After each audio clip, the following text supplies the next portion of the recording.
Olá pessoal, bem-vindos ao nosso webinar do Solo Agro.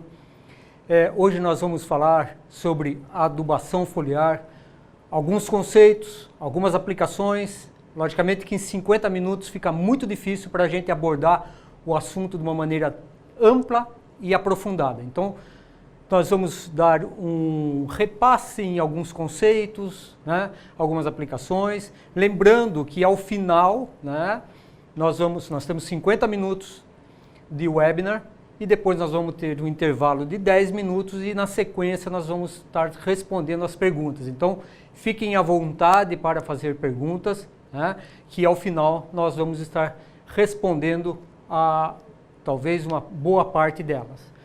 Eu queria só lembrá-los que dia 6, próximo dia 6, a próxima segunda-feira, agora 6 de maio, terá início o EAD de número 4, né, da Solo Agro. É o ensino à distância em solos e nutrição de plantas. Para maiores informações, vocês podem acessar a FEALC, né, entrem no site da FEALC e ali vocês vão encontrar as informações necessárias, né, e qualquer problema de mais informações, entre em contato com o pessoal da Solo Agro, que eles vão estar informando com mais detalhes as suas dúvidas. Então, segunda-feira inicia o curso de pós-graduação à distância do Solo Agro, que é do Departamento de Solos e Ciências do Solo da Exalc. Tá? Então lá tem vários professores, inclusive eu, né, que vão estar abordando o assunto solos e nutrição de plantas de uma maneira bastante ampla, aprofundada, né, e onde vai ter uma grande interação com o aluno. E ao final do curso existe também, né, uma defesa de monografia, que isso é uma exigência do MEC, para que possa ter o certificado, o diploma da USP. Então, é um curso onde o aluno recebe um certificado da USP, ok? Muito bem. Vamos então falar um pouquinho do nosso assunto e que eu vou tentar ser bastante direto, né, nesses conceitos para que a gente possa entender de maneira bastante positiva como funciona essa adubação foliar. Eu queria, no primeiro momento, deixar bem claro uma coisa. Eu vou falar isso durante a minha apresentação várias vezes. A adubação foliar, ela é um complemento da adubação do solo. Nós não podemos, vamos grifar esse não podemos, né, fazer adubação foliar como uma forma de nutrir a planta só por ela, ou só pela adubação foliar. Ela vem complementar a adubação do solo. Então, quando nós pensamos no equilíbrio nutricional da planta, né, nós vamos levar a adubação foliar para buscar esse equilíbrio, né, para obter altas produtividades. Então, esse conceito ou essa definição, ela é extremamente importante. Então, eu prefiro já falar agora, né, para que vocês tenham em mente que realmente a adubação foliar não é adubação exclusiva, ela complementa aquilo que está sendo feito no solo. Então, a análise de solo, ela é importantíssima para toda a nutrição ou todo o manejo nutricional de uma planta, ok? Vamos lá. Ó, a gente sabe e a gente busca, né, principalmente os produtores rurais, buscam a alta produtividade. Então, essa alta produtividade é uma coisa que hoje, né, todos estão buscando. Por quê? Vamos tirar o máximo do potencial de uma planta para, né, trazer ganhos para o nosso negócio. Muito bem, para ter uma alta produtividade, hoje nós temos que ter um programa para ter uma resistência dessa planta a doenças, né, para que ela possa realmente ter o seu potencial genético expressado. Nós vamos buscar caminhos para diminuir os efeitos do estresse hídrico. E nós vamos também estar pensando num ponto que é o que nos traz aqui, a nutrição de plantas. Então, nutrir uma planta adequadamente, ela não só está levando uma planta a alcançar uma alta produtividade, mas também ela está ajudando uma planta a ter mais resistência a doenças. Quantos nutrientes que a gente conhece, né, que tem um efeito direto na resistência à doença? Da mesma forma, quantos nutrientes, né, que a planta necessita também favorecem a planta a ser resistente ao estresse hídrico. Então, a nutrição de planta, ela está muito ligada a todos esses processos que nós estamos citando aqui, né? Então, é extremamente importante. Nós vamos fazer aqui uma revisãozinha muito básica, né? De que uma planta, para que ela possa se desenvolver, antes da gente pensar lá nos nutrientes de planta, que são os elementos essenciais para a planta, né? A planta tem que ter o fornecimento de luz, de CO2, né, que é o carbono, também o oxigênio, e lá o hidrogênio e o oxigênio vindo da água. Então, carbono, hidrogênio e oxigênio perfaz em torno de 95% ou mais de uma planta. E depois, aqueles 5% ou menos, ele vem desses nutrientes, os macroprimários, nitrogênio, fósforo e potássio, o cálcio, magnésio e enxofre, que são os macros secundários, e os micronutrientes. Todos esses nutrientes têm uma função extremamente importante no metabolismo da planta. Eles desempenham alguma função que é vital para a planta completar o seu ciclo de vida. Então, eles não podem faltar. Se tiver adequado, nós vamos favorecer com que essa planta atinja suas altas produtividades. Agora, se esses elementos estiverem faltando ou em baixas quantidades, baixos teores no solo, nós vamos estar limitando bastante, né, o desenvolvimento de uma planta. Então, eu volto aqui novamente a falar a palavra equilíbrio, né, o equilíbrio da planta. E vamos lembrar que para uma planta, aqui colocando o exemplo milho e a soja, né, para ao estabelecimento de uma cultura até a sua produção, ela retira do solo, aqui nós estamos falando em micronutrientes. E por que eu estou falando em micro? Porque normalmente a adubação foliar, ela está muito relacionada ao fornecimento de micronutrientes. Então, por isso que eu coloquei aqui os micros. Tá? Mas isso é o que a planta extrai de um solo para produzir 1 tonelada de grãos. Né? E esse grão, né, ele vai ser exportado, né, ele vai embora. Então, para cada tonelada de grão que está sendo produzido por uma planta de soja ou de milho, está sendo exportado essas quantidades de micronutrientes ou de nutrientes, da mesma forma que vai embora nitrogênio, fósforo, potássio, cálcio, magnésio e enxofre. Né? E são quantidades significativas. Né? Se nós pegarmos aqui, no caso do molibdênio, que foi extraído do solo 5,42 gramas por hectare, eu só queria fazer um pedido para vocês, né, para que vocês atualizem a página, tá? Para que vocês possam estar tendo o sucesso em visualizar o webinar, tá ok? Então, por favor, atualizem a página. Então, o que nós temos é essa preocupação em estar devolvendo para o solo essas quantidades que estão indo embora, né? Porque vai embora junto com o produto que está sendo colhido. Então, pouco a pouco, o solo vai sendo exaurido em nutrientes. Então, isso vai fazendo que se perca esse equilíbrio de nutrientes. Olha, a gente pode ver aqui aquele tamborzinho que é muito mostrado, né, em várias palestras, e nós vamos ver aqui que a produção, né, de uma planta vai estar limitada por aquele elemento que está em menor quantidade.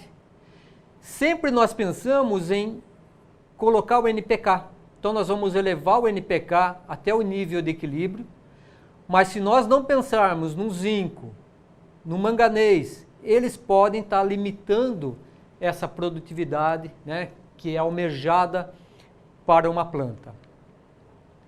Então, eu volto aqui a expressar o equilíbrio nutricional de uma planta. Então, vamos só ler aqui. Ó. O equilíbrio nutricional o Liebig já falava, né? A ideia do equilíbrio nutricional não é nova. Qualquer deficiência pode limitar o crescimento e levar outros nutrientes a não serem utilizados ou subutilizados pela planta. Então, você pode estar fornecendo nitrogênio, fósforo, potássio adequadamente para a planta, mas a planta não vai conseguir utilizar de maneira adequada esses nutrientes se nós não dermos esse equilíbrio nutricional. E são vários fatores no solo que prejudicam, né, a disponibilidade dos nutrientes, principalmente dos micronutrientes. Vamos colocar aqui o excesso de nitrogênio, fósforo e potássio. Quando nós estamos com excesso de nitrogênio, nós vamos ter deficiência de boro, nós vamos ter deficiência de cobre, né? Se tiver um excesso de fósforo, também um excesso vamos ter deficiência de cobre e de zinco. Um excesso de potássio, né, vai ter uma deficiência, né, causar uma deficiência de magnésio, porque eles vão competir no complexo de troca. Também causar uma deficiência de boro. E a gente sabe que faltou esses micronutrientes, né, a gente vai começar a ter limitações no desenvolvimento da nossa cultura. Isso nós estamos falando quando nós estamos tendo excesso de NPK. Nós estamos fazendo uma adubação não tão equilibrada. Condições climáticas também favorecem, né, a baixa disponibilidade de alguns micronutrientes e até do macro. Então, quando nós temos o alagamento, que é muito comum ver em soja, né, em regiões onde tem o encharcamento do solo, o alagamento, uma deficiência de manganês. Contrariamente, em culturas perenes, né, na condição de alagamento, a gente vai ver uma deficiência de ferro, né? Também essa condição de um ambiente redutor vai prejudicar a disponibilidade de fósforo. A seca, né? O que acontece uma seca? Limita a disponibilidade de boro para uma planta, né? O frio já não é uma condição tão comum para nós, mas também ela vai afetar a disponibilidade dos micronutrientes. O pH, esse é um fator que afeta muito a disponibilidade dos micronutrientes no solo. Um solo ácido, nós vamos ter uma deficiência de molibdênio, mas um solo básico, né, onde o pH já está próximo de um 7, né, nós vamos ter deficiência principalmente dos micros que são metálicos, os positivos, como cobre, ferro, zinco, né, manganês. Manganês é aquele que é bastante afetado. Matéria orgânica também afeta a disponibilidade. Quando elevada, afeta principalmente o cobre. E quando baixa, ela não tem, né, ou ela diminui muito a disponibilidade de boro. Lembrando, apesar de hoje não ser sexta-feira, né, que é o dia do chopps, né, mas dá uma olhadinha aqui. O que tem na matéria orgânica? Matéria orgânica tem chopps, né? Não é chopps, não, é chomps, né? Mais boro. Então, um dos fatores que faz com que seja fornecido boro no solo é pela matéria orgânica, pela mineralização da matéria orgânica.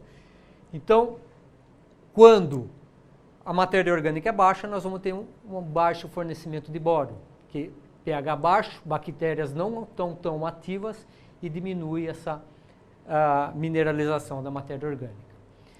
Muito bem, como nós falamos do efeito do pH, e é um efeito extremamente importante para os micronutrientes, né, a gente vê aqui que à medida que está aumentando o pH, né, o que acontece com os micros que são metálicos, com os micros positivos, como ferro, cobre, manganês, zinco e cobalto, eles diminuem a disponibilidade no solo. E os micros que são negativos, que é o molibdênio e cloro, né, eles aumentam a disponibilidade. Mas nós sabemos que elevar o pH a 6,5 é um fator fundamental. Só que o que está acontecendo hoje em dia? Está se calculando a quantidade de calcário a ser aplicada, né, para 0 a 20 centímetros, e está sendo aplicado isso em superfície. Então, essa camada superficial, ela está com um pH extremamente elevado, né? E o micronutriente, por muitas vezes, também está sendo aplicado em superfície. Então, o ambiente de pH que esses micros vão encontrar é um pH que não vai estar disponibilizando de maneira tão satisfatória esses micronutrientes metálicos, os positivos, para as plantas. Tá? Então, é uma coisa que a gente tem que pensar muito bem, né, nesse manejo que a gente está sendo feito, né, quando a gente está pensando em micronutriente. Olha aqui o efeito, né, do pH rizosférico, que é, à medida que nós estamos aumentando o pH do solo, né, os micros que são positivos, como manganês, zinco e ferro, diminui a sua disponibilidade para a planta. E aquele que tem a maior redução é o manganês. A gente encontra na literatura informação de que a cada ponto de pH que aumenta, diminui 100 vezes a disponibilidade de manganês no solo. Então, é o elemento que mais sofre com o efeito do pH, ou com a elevação do pH no solo. É o manganês. Muito bem. Eu quis dar uma contextualizada no assunto, né? Ou seja, nós temos a necessidade de fazer um equilíbrio, né, de nutrientes na planta. Às vezes, pelo solo, não é possível fazer isso, principalmente para os micronutrientes, porque tem vários fatores que afetam essa disponibilidade.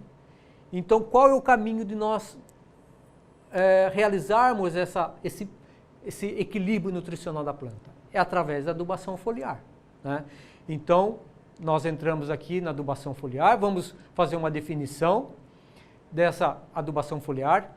É uma aplicação de nutrientes em solução ou suspensão na parte aérea da planta, porque a planta ou a folha tem capacidade, né, de absorver esses nutrientes via folha, visando suplementar ou complementar a adubação da planta, que é feita no solo, né? Vamos bater mais uma vez nesse ponto. É feita no solo, né, essa complementação, principalmente nos períodos de grande consumo de nutrientes, e assim favorecer o equilíbrio nutricional. Está ali em vermelhinho, equilíbrio nutricional. Vamos lá.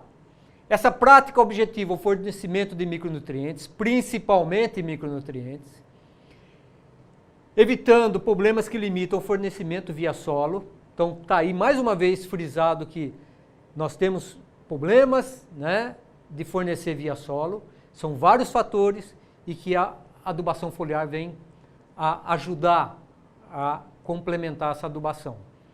E fornecendo em épocas de alta demanda pela planta. Tá? E isso vai favorecer bastante o aproveitamento dos fertilizantes que estão sendo aplicados, principalmente esses fertilizantes que contêm os micronutrientes. Vamos lá. Infelizmente o tempo passa muito rápido, gente. Nós vamos ter que dar uma acelerada aqui. Vamos lá. Quando nós fazemos uma relação entre adubação foliar e adubação via solo, ou seja, um confronto entre as duas, existem vantagens e desvantagens. As vantagens da adubação foliar sobre a solo é alto índice de utilização dos nutrientes quando aplicado via foliar, porque nós estamos colocando diretamente na veia da planta, né, diretamente no órgão onde a planta vai utilizar esse nutriente. Então, isso vai favorecer bastante a utilização. As doses que nós vamos aplicar na folha é sempre menor do que aquela dose que nós vamos aplicar no solo. Então, essa é uma grande vantagem. As respostas, elas são rápidas, né? É aquela adubação onde nós vamos salvar uma planta que está com um desequilíbrio ou com uma deficiência nutricional. E, no caso, uma deficiência de ferro, né? Ela ajuda muito quando em condições de pH neutro e alcalino. Essa é uma condição tanto especial. Qual que é a desvantagem, né, com relação à adubação foliar em relação ao solo? Existe um custo que é alto da sua aplicação, né? Então, nós temos que sempre estar levando a adubação foliar de carona com alguma aplicação que está sendo feita via foliar, seja com defensivos, né? Então, ele vai de carona, porque senão fica muito caro. O efeito residual é pequeno, Então, nós temos que estar repetindo essas aplicações, né?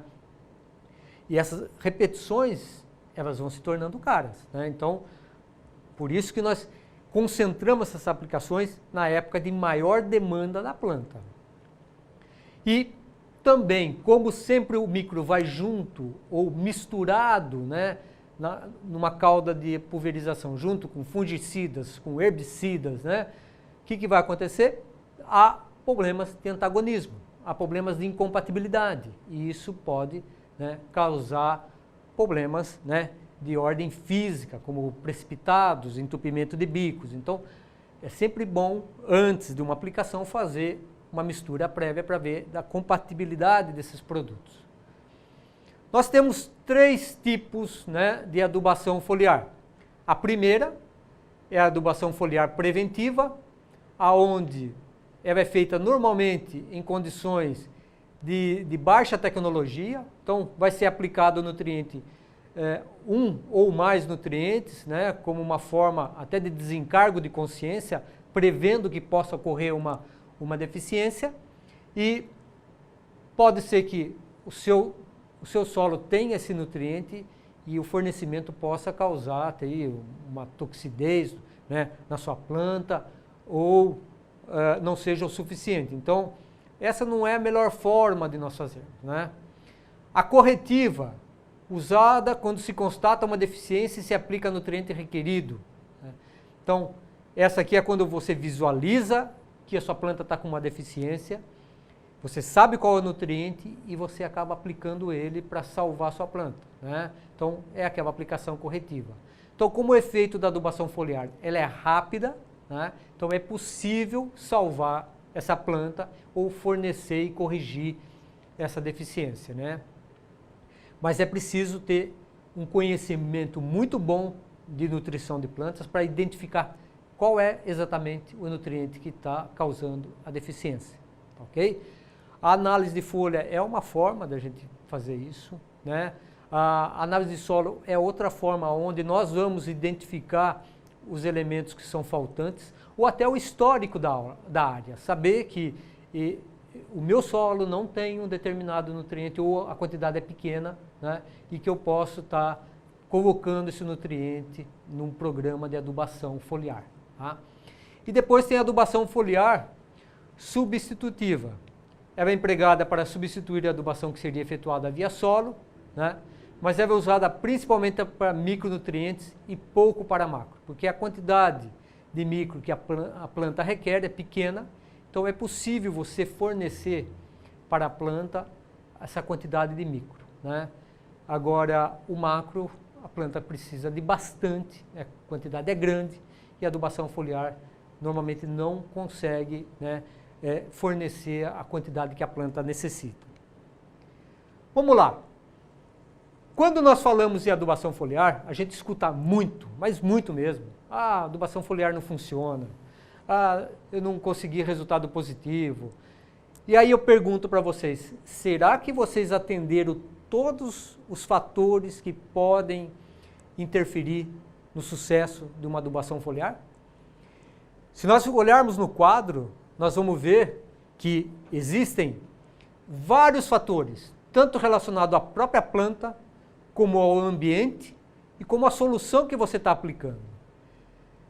Logicamente que nós não vamos poder comentar sobre cada um deles aqui. Isso a gente faz no nosso curso, seja no EAD, seja no curso presencial, né? Nós aprofundamos muito mais sobre cada um desses pontos. Nós abordamos vários outros aspectos, né? Então, uma das vantagens do nosso curso é que nós podemos, pelo tempo, evoluir no assunto, aprofundar muito mais no assunto. E hoje, infelizmente, a gente não vai poder. Mas, só comentando aqui, ó, o tipo de cutícula na planta é importante, o número de estômatos, né? O estado nutricional, na parte ambiental, temperatura, luz, né? A umidade relativa, seca, o horário de aplicação, né? Será que nós estamos atendendo adequadamente o horário para aplicar o foliar, né? A solução, qual é a concentração, qual é o pH, estamos aplicando adjuvantes, qual é a fonte, a forma química que nós estamos aplicando. Então, todos esses fatores, né? Então a gente observa ali, são vários fatores. Eles têm que estar sendo controlados para que a adubação foliar seja plena na sua eficiência, ok? Então, é complicado, não é simples não. Né? Eu vou comentar alguns pontos, né, daqueles fatores e alguns pontos que eu considero assim bastante interessantes para a gente discutir. Um deles são as fontes foliares. Né? Então, observe aqui, nós temos as fontes solúveis em água e hoje também, que cresceu bastante, as fontes insolúveis em água, né? Que são os óxidos, carbonatos, fosfatos.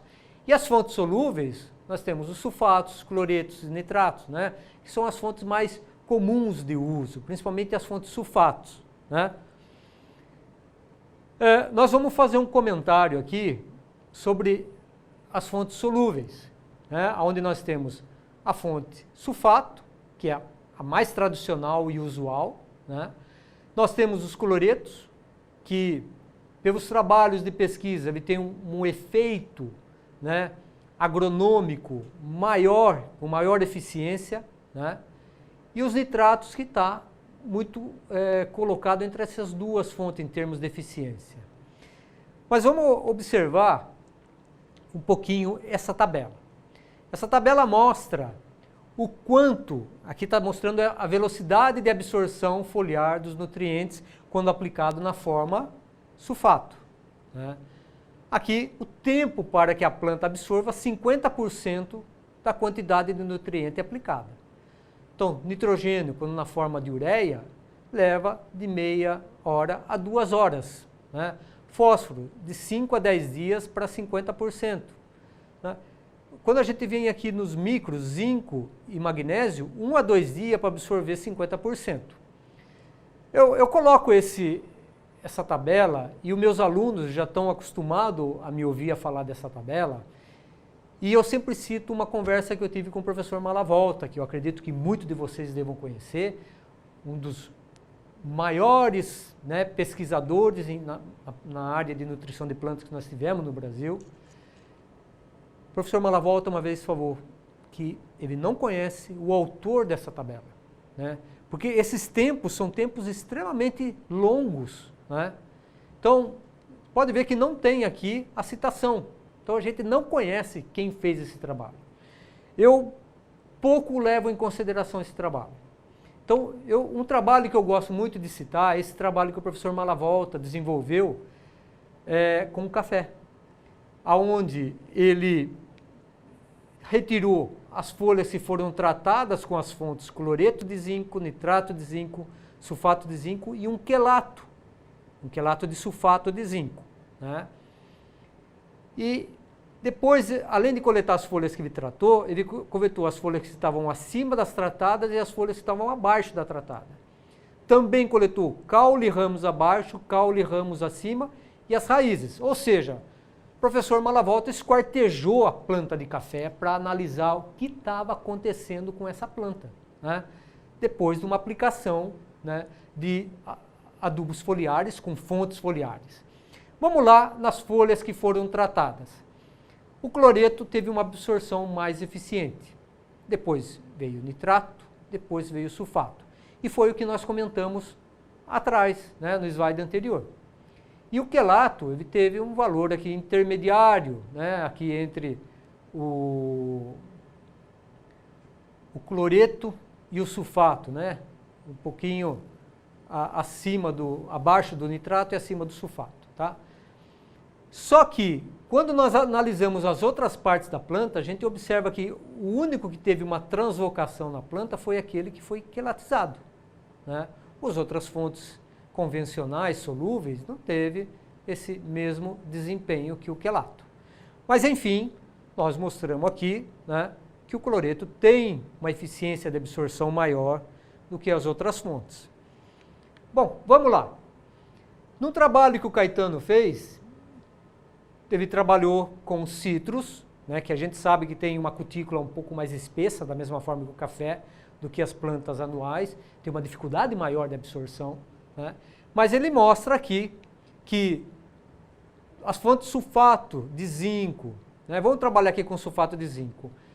Ele atingiu, né? Ele saiu de um controle de 16 ppm de zinco e foi para 36 ppm de zinco na folha.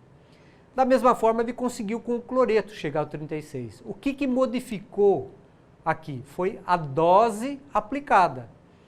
Como o cloreto tem uma eficiência maior de absorção, a dose que necessitou de aplicar desse produto, dessa fonte, foi menor do que a de sulfato. Mas tanto a fonte cloreto como a fonte sulfato, ela foi eficiente em nutrir a planta. Então, a mensagem que eu quero deixar aqui é: o cloreto tem uma eficiência de absorção maior do que o sulfato? Tem. Mas as duas fontes nutrem a planta igualmente. O que muda é a dose. Então, um alerta: vamos tomar muito cuidado na hora de aplicar o cloreto, né? Você colocar a dose de sulfato na forma de cloreto, você vai fatalmente causar fitotoxidez nessa planta. Vai causar aquelas queimas, né? Então, porque a entrada do cloreto na planta é muito maior do que a de sulfato, tá? No nosso curso, nós aprofundamos bem com essa hipótese, né? Nós vamos discutir o porquê dessa hipótese ela é validada, tá? Então, se você tem interesse, né, de aprofundar mais, convido vocês para vir fazer o nosso curso, o EAD, que começa na segunda-feira. Vamos lá. Aqui um outro trabalho, que é do Blanco, onde ele mostra que em 1 hora após a aplicação de zinco, uma fonte de cloreto de zinco, né, em folha de cafeeiro, esse zinco 97% estava dentro da planta.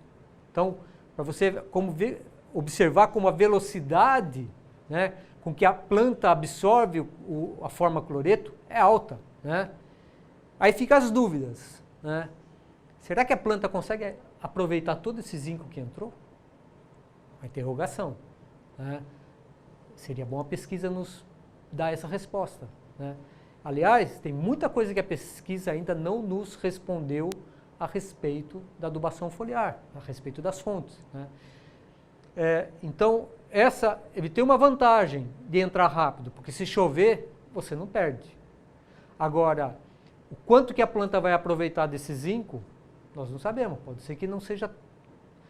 Está dentro da planta, mas a gente não tem certeza se a planta está aproveitando nutricionalmente esse elemento, né? Um dos fatores, só para deixar a informação, que quando nós aplicamos o sulfato de zinco, em qualquer pH, esse sulfato de zinco vai estar em solução, né? O zinco, ionicamente, a carga duplamente positiva, né? E o sulfato de outro lado. Quando nós aplicamos o cloreto de zinco, ele forma complexos em função do pH. Então, se a nossa calda, que normalmente está no pH entre 4 e 5, o zinco não está na forma iônica, dissociada. Ele está formando um complexo, e esse complexo tem carga negativa, né? Então, quando esse produto cloreto está sendo aplicado numa folha, ali na cutícula existem cargas negativas, que são dos grupos carboxílicos presentes na cutícula. Então, essas cargas negativas vão estar o quê? Atraindo essas cargas positivas, que é o zinco, quando aplicado na forma de sulfato, né? Então, uma parte dele fica presa ali, né? E como o cloreto ele está formando aqui esses complexos, né? Pouco ou quase nada, né?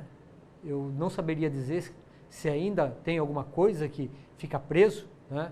Mas a tendência é esse zinco não ficar preso nesses grupos carboxílicos. Por quê?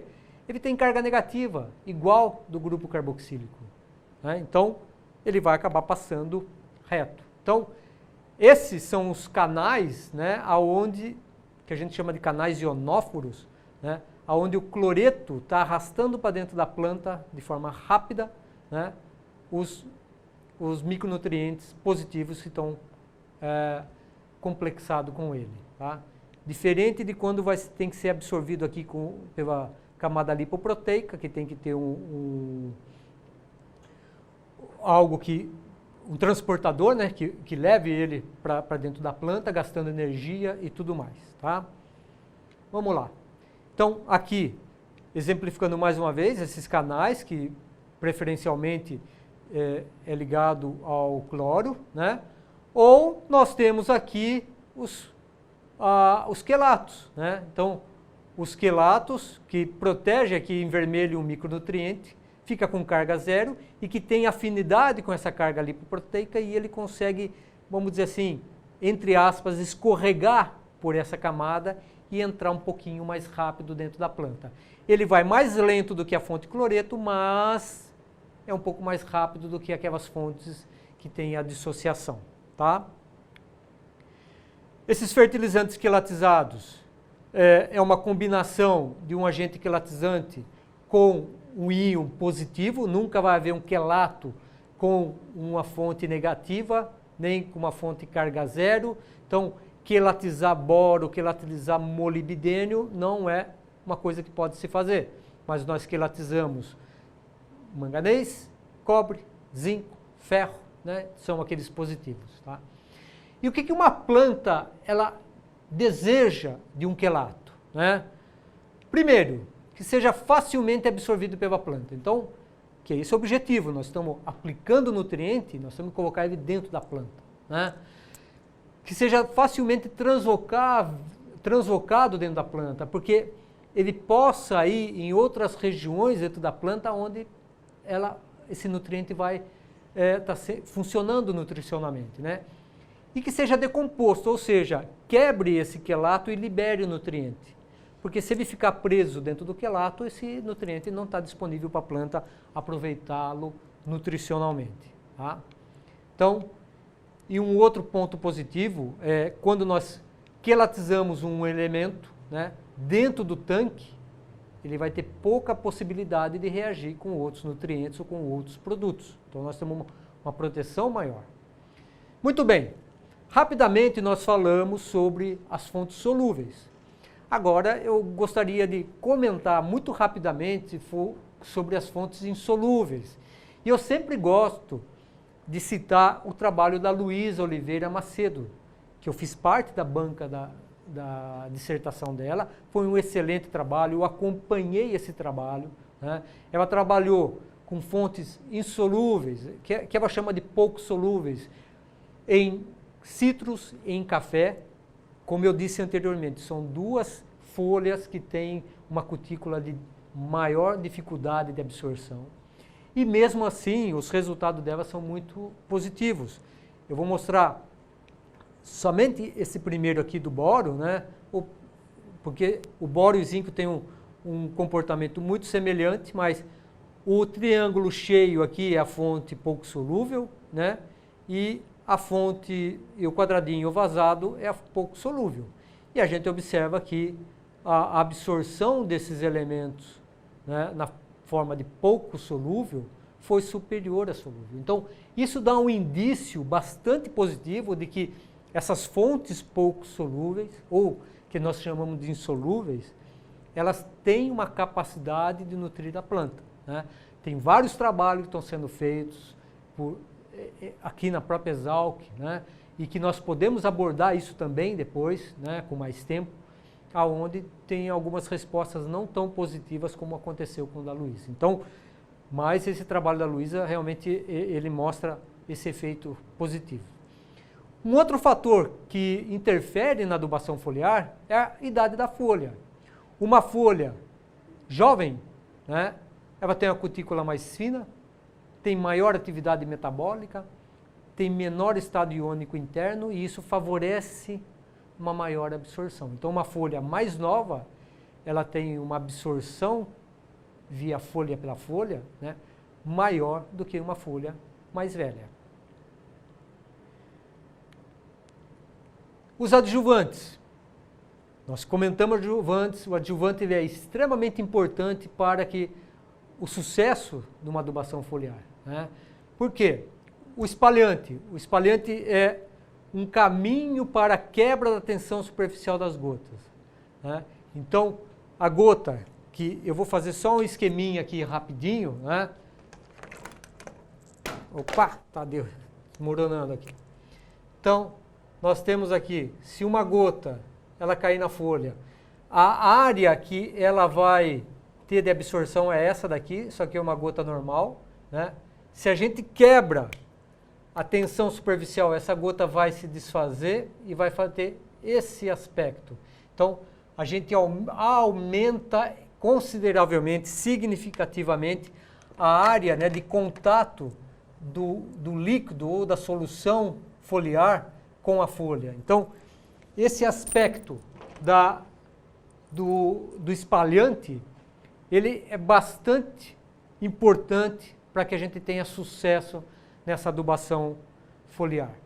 Os adesivos proporcionam maior adesão da solução, né, e diminui o escorrimento. Então a gente mantém a solução em contato com a folha, né, por mais tempo. Ali está errado, gente, é diminuindo, né, tem um E ali, mas não leva em consideração não, tá? Então, esse é importante. Os umectantes diminuem a evaporação, porque se você aplica, mesmo aplicando num momento mais fresco, mas à medida que aumenta a temperatura, ocorre uma evaporação. Você pode ir perdendo essa solução, perdendo água, né? E isso vai diminuir a eficiência de absorção. Então, extremamente importante ter esses elementos, esses produtos, né, para aplicação, o que vai estar favorecendo essa eficiência da sua aplicação. O pH. Dificilmente a gente vai conseguir atingir um pH adequado para todos os nutrientes. Então, uma aplicação onde você tem um coquetel de micronutrientes, ou seja, vários micronutrientes misturados, um ou outro, em função do pH da solução, vai estar perdendo ou tendo maior eficiência. Então, aqui nós temos o nitrogênio entre o pH 3 e 4, o fósforo está muito dentro da faixa, o potássio também, mas aqui a gente está falando de macro, né? E a gente trabalha muito com os micro. Então, se tem uma solução com boro e com zinco, o que vai acontecer? Se a sua solução tem um pH mais baixo, você favorece o boro, mas em contrapartida diminui, né, a eficiência do zinco. Nós falamos de estômatos. Estômatos é uma coisa ainda que eu tenho ouvido muitas pessoas falando, né, sobre estômatos, que aquela câmara estomatal ela não foi feita para absorção, ela foi feita para troca gasosa, né? Mas quando nós lemos o trabalho do Marshner, ele também coloca algumas condições aonde pode ocorrer absorção via estômato, né? Mas esse trabalho do professor Ciro Rosolém, ele é bastante didático e esclarecedor para a gente. Então nós temos aqui a face superior, a face de cima de uma folha, e aqui ao lado a face de baixo de uma folha.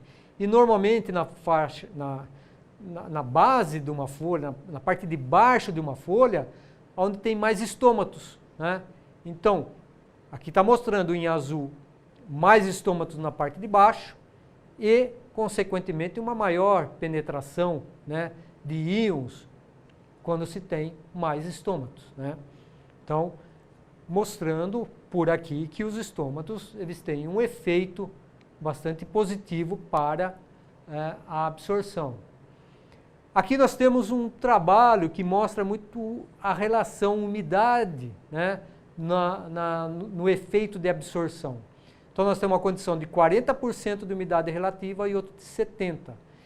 E nós sabemos que à medida que nós temos maior umidade relativa, nós temos, né, uma maior, né, absorção. E aqui está conjugado também o efeito escuro e luz, né? Ou seja, dia e noite. Aplicar à noite é um caminho? Não, né? Nós temos que aplicar de dia. À noite a planta não está metabolicamente ativa. Ela está metabolicamente ativa durante o dia, quando ela está fazendo fotossíntese, ela está com seus processos metabólicos funcionando. E aí, com energia para absorção. Ok? Então, de um slide nós tiramos que a umidade maior é mais positiva e que com mais luz nós também temos maior absorção. Então, isso tudo é extremamente importante, né, para a gente levar em consideração na hora de fazer a nossa escolha, né, no momento de aplicação. Então, a eficiência de aplicações foliares, a menos que possam ser combinadas com tratamentos fitossanitários, em função da baixa mobilidade da maioria dos micronutrientes, os custos de múltiplas aplicações foliares podem ser altos. Então, o que eu estou querendo dizer aí é que nós temos que conciliar a adubação foliar junto com os tratamentos fitossanitários para que a gente tenha uma redução no custo da aplicação. Tá? Se for possível fazer sozinho, nós vamos estar tendo um controle melhor, né, dessa aplicação foliar.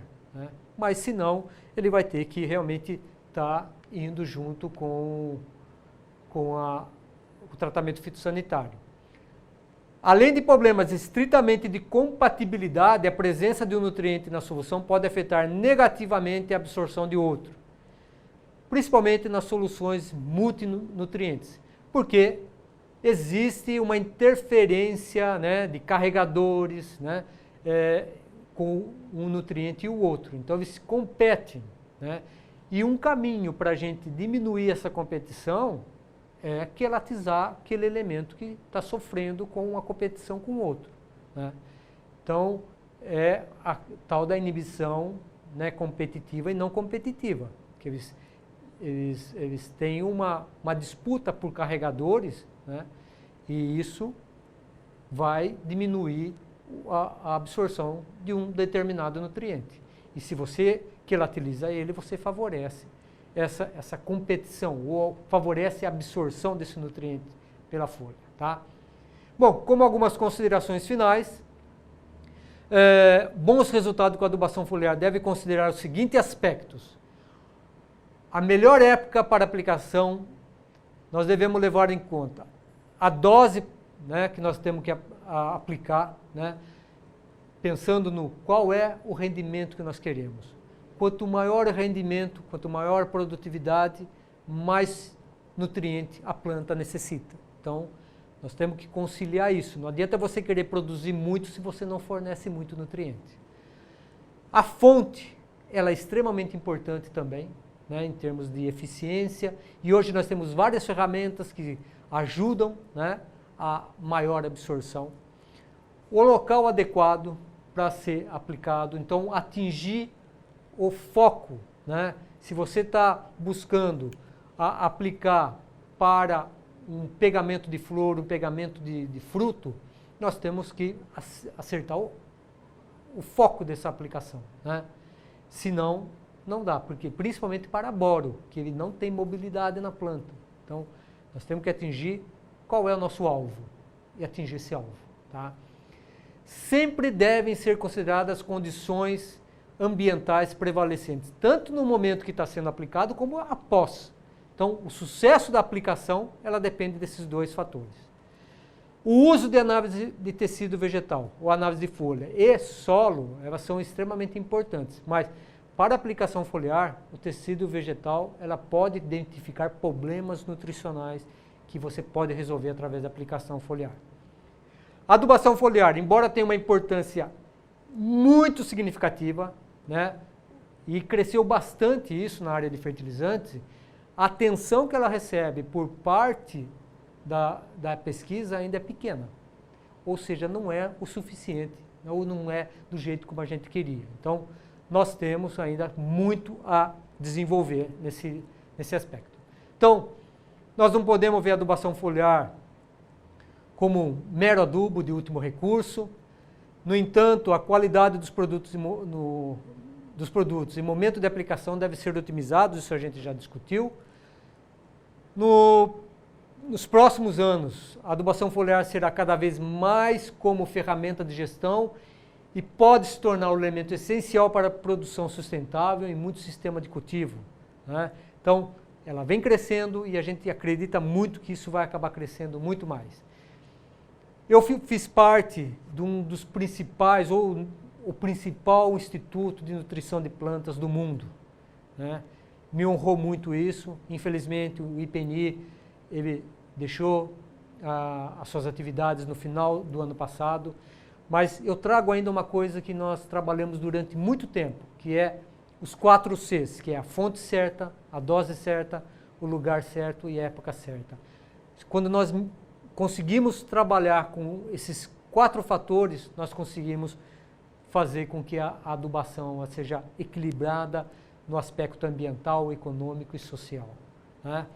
Só para finalizar, muitos de vocês devem estar vendo o meu nome associado ao Nutrientes para a Vida. Eu queria só fazer uma apresentação do Nutrientes para a Vida. Nutrientes para a Vida é uma iniciativa que tem uma missão muito nobre, que é esclarecer e informar a sociedade brasileira, principalmente a sociedade urbana, e sempre baseada em estudos científicos sobre a importância e os benefícios dos fertilizantes na produção e qualidade dos alimentos, bem como sobre sua utilização adequada. Então nós fazemos isso através de palestras, de artigos, de eventos, de atividades junto à população, de atividades com entidades que têm hortas comunitárias. Então é um trabalho muito bonito.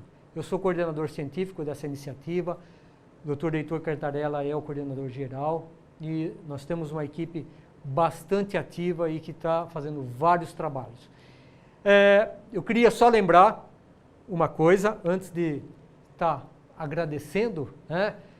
Dizer que nós temos um intervalo de 10 minutos e nós voltamos depois para as perguntas, tá ok? Muito obrigado pela atenção de vocês. Até mais.